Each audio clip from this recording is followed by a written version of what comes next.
Alors oui, j'ai travaillé avec un programme de formation ou de transmission auprès de professeurs des écoles. Donc ce sont les professeurs d'école primaire pour des enfants entre 6 et 12 ans. Des professeurs avaient envie de développer dans leur classe un projet sur le conte. Et donc l'idée, c'était en fait de commencer par travailler avec les professeurs. Donc on a fait une offre de travail et il y a eu 40 professeurs qui sont venus et on a proposé notre mode de participation, c'est-à-dire il y a un tapis de travail, raconter des histoires, c'est un travail de l'oralité, donc c'est un travail du corps, de la voix, de la liberté.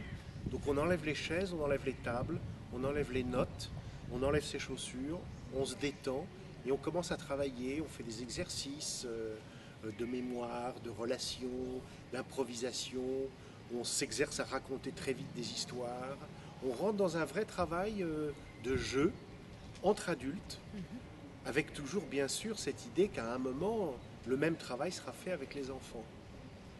Et ça a une très grande force parce qu'ensuite, quand les professeurs et l'artiste, le conteur, se retrouvent ensemble avec les enfants, ils sont sur la même longueur d'onde. Ils ont déjà partagé une expérience corporelle, de l'imagination, de la créativité, qui font que ça met en confiance les enfants tout de suite, qui eux adorent enlever les chaussures, se mettre par terre, jouer, faire des exercices, se passer la parole. Et là, on est vraiment dans une dynamique de l'oralité. Et pour ça, il faut vraiment être inspiré par le travail d'un artiste qui aime ça, qui le vit dans son corps et qui peut le partager avec d'autres adultes et ensuite avec des enfants. Et je crois beaucoup à cette possibilité.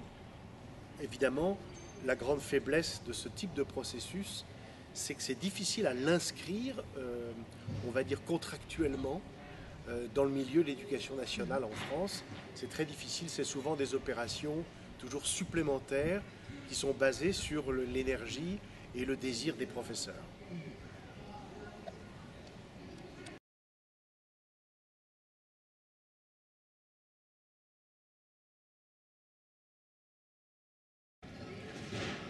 Évidemment, ça fait réfléchir sur la place que pourrait avoir une éducation sur l'oralité pour des professeurs dans leur cursus au moment où ils apprennent à être professeurs. Et alors c'est souvent difficile parce qu'en France, par exemple, les professeurs apprennent à être professeurs très tôt dans leur vie et souvent ils n'ont pas la maturité pour comprendre l'intérêt qu'ils pourraient avoir à être des orateurs, des oralisateurs.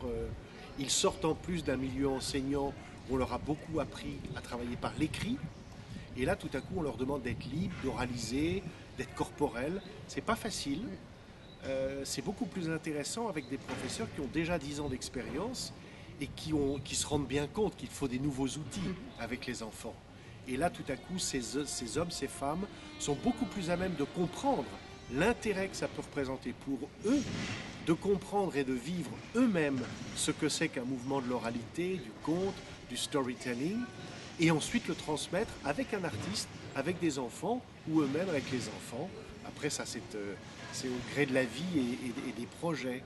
Mais je pense que ça pourrait être, si c'est bien mené, dans la formation permanente, par exemple, des professeurs, est amené comme une étape presque de transition qui leur amène des outils nouveaux dans la relation, dans l'imagination et dans l'oralisation, qui est une chose très importante.